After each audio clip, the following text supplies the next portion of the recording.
Hi friends, welcome to the finance and general studies channel. अगर आपने इस channel को सब्सक्राइब नहीं किया तो प्लीज़ सब्सक्राइब कीजिए और अपने दोस्तों और फ्रेंड के साथ शेयर कीजिए ताकि उनको भी पता चले कि स्टॉक मार्केट में कैसे इन्वेस्ट करते हैं। अगर आपने मेरे लेटेस्ट वीडियोस को अगर नहीं चेक किए हैं तो प्लीज़ चेक कीजिए। मैं बहुत सारे कंपनी के बारे में, उनके रिजल्ट्स के बारे में कवर किया हूँ और प्लस जो भी स्टॉक मार्केट के लेटेस्ट अपडेट्स न्यूज़ होते हैं वो सब मैं ज़्यादातर कवर करने के लिए कोशिश करता हूँ। ओके दोस्तों, चलिए आज का वीडियो शुरू करते हैं। आज का वीडियो दोस्तों है रियल एस्टेट सेक्टर के ऊपर। सभी लोगों को मालूम है इंडिया में रियल एस्टेट मतलब एक एज एन इन्वेस्टमेंट कहकर इसको कंसिडर करते हैं और इसमें बहुत सारे लोग अपने जो भी उनका पैसा होता है ज़्यादातर वो लोग रियल एस्टेट में इन्वेस्ट करते हैं। वो लोग मानते हैं कि ये बहुत स्टेबल इन्वेस्टमेंट है और ज़्यादा फ्लक्चुएट होता नहीं है। ठीक भी है, उसमें कोई बुरा बात नहीं है। इसलिए रियल एस्टेट सेक्टर में बिज़नेस अच्छा खासा होता है दोस्तों। इसलिए मैं आपको कुछ बातें इसमें बताना चाहता हूँ। ज़्यादातर अगर आप देखेंगे तो कुछ ब्रोकर एजेंसीज हमेशा कवर करते रहते हैं कि इंडियन रियल एस्टेट मार्केट, आप देख सकते हैं ये एक अगस्त की रिपोर्ट है कि Indian real estate sector to expand 5.8 trillion by 2047, major shift in housing segment. वो बता रहे हैं कि बाई 2047 हमारी जो इंडस्ट्री है उसको बढ़कर अराउंड 5.8 ट्रिलियन तक रियल एस्टेट सेक्टर जा सकती है करके एक एनालिस्ट उसका रिपोर्ट दे रहे हैं। उनका नाम है, कंपनी का नाम है नाइट फ्रैंक करके एक एनालिस्ट कंपनी है। वो अपने एस्टिमेशन दे रहे हैं। ये ऐसा नहीं कि अगर ऐसा है तो कल से आपके रियल एस्टेट के स्टॉक्स भाग जाएंगे, नहीं, वो लोग बहुत ही लंबे समय के लिए इसको दे रहे हैं।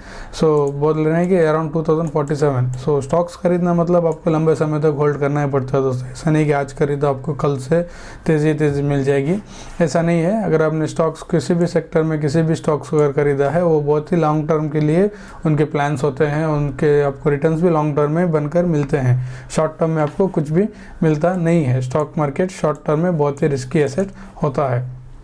उसी के साथ और एक रिपोर्ट था कि आप देख सकते हैं यहाँ पर India to register highest in home sales in 2008 since 2008 in 2023। मतलब 2008 में जो क्राइसिस आया था वो इसी सेक्टर की वजह से आया था।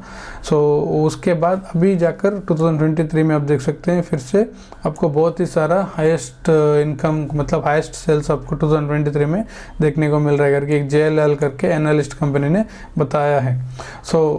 ये सब बातें मैं आपको क्यों बता रहा हूँ दोस्तों, क्योंकि अब बोलना चाहता हूँ कि रियल एस्टेट की जो डिमांड है अभी बहुत ही ज़्यादा से बढ़ रही है। प्लस क्योंकि आप सभी लोग मालूम है हमारा देश अभी आबादी बहुत ही ज़्यादा बढ़ रही है। गांव में जो लेने वाले लोग हैं वो लोग अभी शहर में शिफ्ट हो रहे हैं क्योंकि उनको कंपनीज ज़्यादा वहाँ पर ऑफ़र मिल रहे हैं। लोग वहाँ पर शिफ्ट हो रहे हैं तो वहाँ के रहने के लिए उनको घर चाहिए। एक्सेट्रा रीज़न की वजह से घर की डिमांडें ज़्यादा बढ़ रही है, आबादी बढ़ रही है। इंडियन की पॉपुलेशन आपको मालूम है कितनी तेज़ी से बढ़ रही है। उनके लिए घर की ज़रूरत होती है। उसका डिमांड आपको ज़्यादा से ज़्यादा बढ़ता हुआ देखने को मिल रहा है। उसी के साथ आप देख सकते हैं 8 नवंबर को एक रिपोर्ट आई थी मिंट में कि NRI contribution to the Indian real estate surge over 5 years to reach 20% by 2025। NRIs के जो भी इन्वेस्टमेंट्स होते हैं वो भी अराउंड 2025 से वो सर्ज होने वाले अराउंड 20% करके ये रिपोर्ट बता रही है।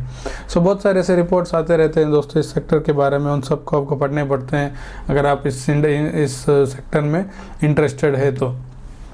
मैं इस सेक्टर में ज़्यादा इंटरेस्टेड हूँ नहीं, क्योंकि ये बहुत ही इसके जो स्टॉक्स होते हैं वो बहुत ही मतलब वॉलेटाइल होते हैं। कभी कभार अच्छा खासा चलते हैं, कभी कभार नहीं चलते हैं।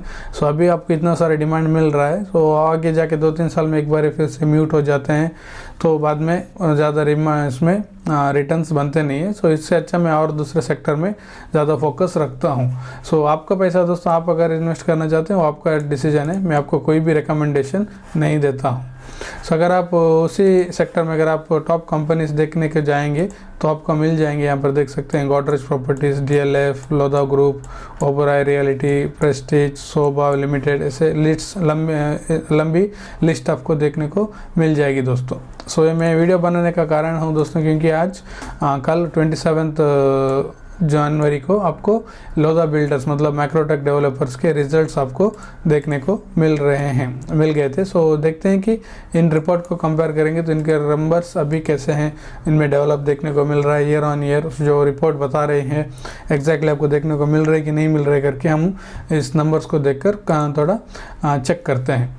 सो उसके पहले हम देखते हैं। सो ये रुपीस आपको जो नंबर्स दिख रहे हैं वो रुपीस इन मिलियंस आपको देखने को मिल रहे हैं। ओके, सो ये नंबर्स आपको जो मिल रहे हैं वो देखने को मिल रहे हैं, वो भी कंसोलिडेटेड नंबर्स देखने को मिल रही हैं। ये आपको ईयर ऑन ईयर कंपैरिजन है, ये आपको क्वार्टर ऑन क्वार्टर का कंपैरिजन देखने को मिल रहा है। देख सकते हैं कंपनी का टोटल इनकम कैसा है। सो कंपनी का टोटल इनकम आपको 29,587 है इस क्वार्टर में। पिछले क्वार्टर में 17,551 है और एक साल पहले आपको 19,000 का रेवेन्यू देखने को मिल रहा है। So year on year plus quarter on quarter आपको अच्छा खासा जंप रेवेन्यू में देखने को मिल रहा है। उसी के साथ कंपनी के एक्सपेंसेस भी देखते हैं कि कंपनी ने एक्सपेंस कितने किए हैं। सो अगर आप देखेंगे तो कंपनी ने टोटल एक्सपेंस 21,980 किया है इस क्वार्टर में। पिछले क्वार्टर में 14,859 है और एक साल पहले आपको 15,000 का खर्चा करता हुआ देखने को मिल रहा है। सो आप देख सकते हैं 19,000 कमाने के लिए कंपनी ने 15,000 का खर्चा किया था। सो 29,000 कमाने के लिए आपको 21,000 का खर्चा किया है। सो आप देख सकते हैं खर्चा आपको थोड़ा कंट्रोल होता हुआ देखने को मिल रहा है। फिर भी खर्चा बढ़ता हुआ देखने को मिल रहा है, बढ़ रहा है, लेकिन फिर कंपैरेटिवली आपको थोड़ा खर्चा कम होता हुआ देखने को मिल रहा है। सो उसके बाद प्रॉफिट बिफोर ऑपरेटिंग प्रॉफिट, आप ऑपरेटिंग प्रॉफिट देख सकते हैं जो कि 7,600 इस क्वार्टर में। पिछले क्वार्टर में 2,600 था और एक साल पहले आपको 3,900 देखने को मिल रहा है। प्रॉफिट आप देख सकते हैं ऑलमोस्ट क्लोज टू डबल होते हुए देखने को मिल रहा है year on year. Quarter on quarter तो आपको डबल से भी ज़्यादा देखने को मिल रहा है। ऑलमोस्ट कंपेयर कर सकते हैं, ऑलमोस्ट क्लोज टू 3 टाइम्स आपको प्रॉफिट बढ़ता हुआ देखने को मिल रहा है सो ऑपरेटिंग प्रॉफिट में। उसके बाद गवर्नमेंट को टैक्स देना पड़ता है, एक्सेप्शनल आइटम्स देखने पड़ते हैं। सो यहाँ पर एक एक्सेप्शनल आइटम्स है, आप देख सकते हैं रेफर टू नंबर 5 करके लिखा है। सो क्या करके हम बाद में चेक करेंगे। सो उसका एडजस्टमेंट की वजह से आपको प्रॉफिट में थोड़ा गिरावट देखने को मिला गया। सो जो कि आपको 6,491 इस क्वार्टर में, पिछले क्वार्टर में 2,692 और एक साल पहले 3,900। एक्सेप्शनल आइटम्स के बाद भी आप देख सकते हैं दोस्तों प्रॉफिट आपको डबल से भी ज़्यादा देखने को मिल रहा है ईयर ऑन ईयर, और प्लस क्वार्टर ऑन क्वार्टर भी आपको डबल से भी ज़्यादा देखने को मिल रहा है। उसके बाद गवर्नमेंट को टैक्स देना पड़ता है। टैक्स वगैरह सब देने के बाद आपको नेट प्रॉफिट आएगा फॉर द पीरियड। आप देख सकते हैं इस क्वार्टर में 5,052 देखने को मिल रहा है। पिछले क्वार्टर में 2,028 है और एक साल पहले आपको 4,050 देखने को मिल रहा है। सो ईयर ऑन ईयर अच्छा खासा जंप देखने को मिल रहा है। क्वार्टर ऑन क्वार्टर तो कंपनी ने बहुत ही अच्छा शानदार परफॉर्मेंस देते हुए देखने को मिल रहा है। सो ईयर ऑन ईयर थोड़ा प्रॉफिट गिरता हुआ देखने को मिला, क्योंकि यहाँ पर जो एडजस्टमेंट है एक्सेप्शनल आइटम का, इसकी वजह से थोड़ा प्रॉफिट आपको गिरता हुआ देखने को मिल रहा है। उसके बाद हम थोड़ा EPS देखेंगे कि EPS कैसा है कंपनी का। सो अगर आप देख सकते हैं 4.20 एक साल पहले था, जो अभी जाके आपको 5.22 हुआ है। 2.0 एक साल पहले एक पिछले क्वार्टर में था, वो आपको अभी 5.22 होता हुआ देखने को मिल रहा है। जैसे प्रॉफिट में आपको बढ़ोतरी देखने को मिली है, वैसे आपको EPS भी बढ़ता हुआ देखने को मिल रहा है। उसके बाद हम थोड़ा उस 0.5 के एक्सेप्शनल आइटम के जो एडजस्टमेंट्स वो देखेंगे कि यहाँ पर कंपनी ने बताया है the group has fully exited from foreign markets by disposing of its entire stake in relation to UK operations, realizing 5,475 million rupees and charging the balance value in the consolidation financial results as an exceptional item। ये बता रहे हैं कि इनका जो UK में जो business था, ऑपरेशंस था, वो सब उन्होंने कम्प्लीटली एग्ज़िट किया है वहाँ से, और उन्होंने जो भी था वो सब डिस्पोज करके एग्ज़िट किया है, और उनका जो भी प्रॉफिट एंड लॉस उस ट्रांजैक्शन से आया है उन्होंने उसको एक्सेप्शनल आइटम ने दिखाया है करके कंपनी ने अपने नोट्स में बताया है। सो नंबर्स अगर आप देखेंगे तो अच्छा खासे नंबर्स आपको देखने को मिल रहे हैं दोस्तों, ईयर ऑन ईयर और प्लस क्वार्टर ऑन क्वार्टर दोनों में भी आपको अच्छा खासा ग्रोथ देखने को मिल रहा है।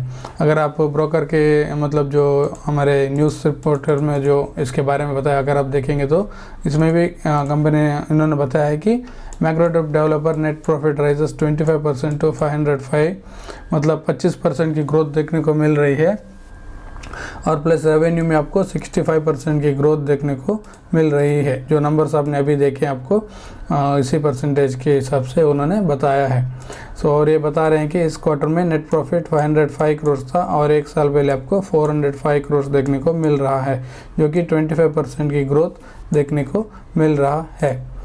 उसी हिसाब से अगर आप नीचे आएंगे तो उन्होंने ये भी बताया है कि उनका रेवेन्यू भी बढ़ा है 65% से 2900 इस क्वार्टर में, पिछले क्वार्टर में 1700 करोड़ था करके उन्होंने बताया है। उन्होंने और भी चीज़ें बताई है कंपनी के मैनेजमेंट ने। कंपनी सोल्ड अराउंड 10,300 करोड़ का उन्होंने अप्रैल टू दिसंबर तक सेल किया है with in current physical 14% up उन्होंने बताया है। इसका कारण है driven by surge in housing demand. जैसे मैंने आपको वीडियो के शुरुआत में बताया है कि हाउसिंग डिमांड अभी थोड़ा बढ़ रहा है क्योंकि आबादी बढ़ रही है इंडिया की, और इसी की वजह से आपको उसका डिमांड भी बढ़ता हुआ देखने को मिल रहा है।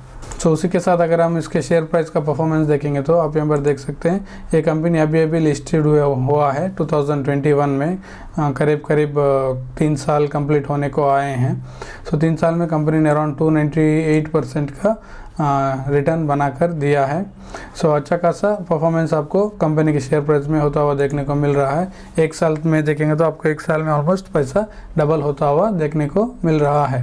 अगर आप इस कंपनी के साइज वैल्यू देखेंगे तो आप देख सकते हैं मार्केट कैपिटलाइजेशन 1 लाख करोड़ का मार्केट कैपिटलाइजेशन देखने को मिल रहा है।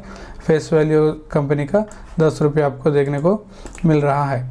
उसी के साथ अगर हम इसके प्रॉफिट एंड लॉस थोड़ा चेक करेंगे तो आप देख सकते हैं इस कंपनी के 264 नेट प्रॉफिट देख सकते हैं। 264 था 2011 में, 12 में 381 था, बाद में 13-14 का डिटेल नहीं है यहाँ पर, सीधा 15 आपको 798, 703, 584, 794 आप देख सकते हैं कंपनी का प्रॉफिट कैसे फ्लक्चुएट होते हुए देखने को मिल रहा है। बाद में 2019 में 1644 था, बाद में प्री कोविड ईयर था 748, कोविड का ईयर में आप देख सकते हैं प्रॉफिट तो पूरी तरह से ख़त्म ही हो गया था, ऑलमोस्ट 48 करोड़ था। बाद में 2022 में 1208 था, 23 में 490 है, उसके बाद अभी 4600 आता हुआ देखने को मिल रहा है। आप देख सकते हैं 2019 का प्रॉफिट इनको रिकवर करने के लिए कम से कम 4 से 5 साल तक इनको लग चुका है। इसी के कारण मैं इस सेक्टर में ज़्यादा इन्वेस्टेड नहीं हूँ दोस्तों, क्योंकि ये ऐसे ही चलते हैं सेक्टर, कभी अच्छा खासा चलते हैं, बाद में गिर जाते हैं, बाद में अच्छा ग्रोथ आता है। इसीलिए इस सेक्टर का आपको कोई भरोसा नहीं होता है। शॉर्ट टर्म में अच्छा खासा चल जाता है, लेकिन लॉन्ग टर्म में इसमें रुकने के लिए बहुत ही रिस्की करके मुझे लगता है। आपका ओपिनियन अलग हो सकता है दोस्तों, मैं आपको कोई भी रिकमेंडेशंस नहीं देता हूँ। उसी के साथ अगर आप शेयर होल्डिंग पैटर्न देखेंगे तो आप देख सकते हैं कंपनी का पहले 88% प्रोमोटर के पास था, उन्होंने कम करके 75% किया है क्लोज टू। उसके बाद एफआईएस देख सकते हैं 21% है, डीआईएस 3.21% है, पब्लिक आपको यहाँ पर ना के बराबर देखते हुए देखने को मिल रहा है। आशा करता हूँ दोस्तों आपको वीडियो पसंद आया हो। पसंद आया तो चैनल को प्लीज़ सब्सक्राइब कीजिए, अपने दोस्तों और फ्रेंड के साथ शेयर कीजिए ताकि उनको भी पता चले कि स्टॉक मार्केट में कैसे इन्वेस्ट करते हैं। ओके दोस्तों, फिर से मिलेंगे और एक दूसरे वीडियो के साथ, तब तक थैंक यू, बाय।